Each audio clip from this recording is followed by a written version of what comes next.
台湾首要天坛自民国91年起，固定每档发送慰问金，至今已经迈入第18档，受惠人数超过万人。因所推行的各项公益活动，拢是希望会当向社会传达善的正面能量为宗旨，将爱心送到社会每一个角落为目标，无私奉献的付出，嘛带动社会更侪人做伙来关心弱势。公务正无用的台南市长黄伟哲，嘛特别伫颁发典礼开始进前，来到现场向守标天坛所有的党干事以及工作人员表达感谢。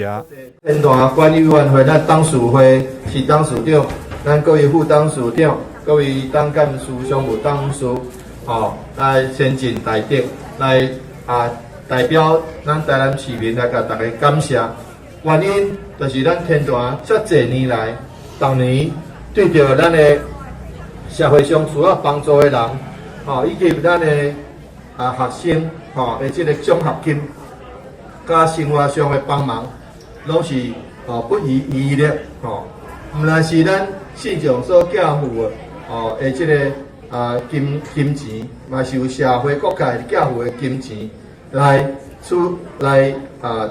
赞助来帮忙咱的这个咱的所有自强户。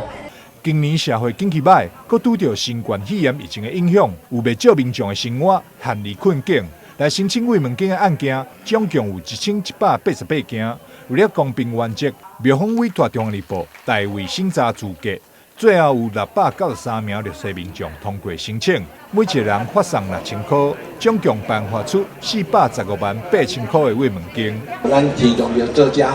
已经19档啊，已经好着几万人来做社会公益，我相信咱台湾首要天坛会继续做咧。今日会当讲，咱逐个人来结连，包括台湾市长嘛，逐个人的祝福逐个身体健康，嘛会当讲保庇药王上帝，当保庇逐个人平安、身体健康、大赚钱。我嘛是代表咱的董事会，祝福大家同款，会当讲家庭和乐，万事如意。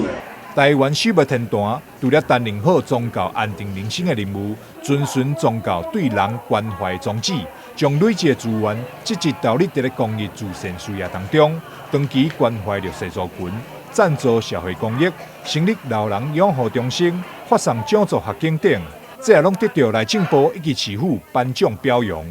台南新闻张硕维采访报道。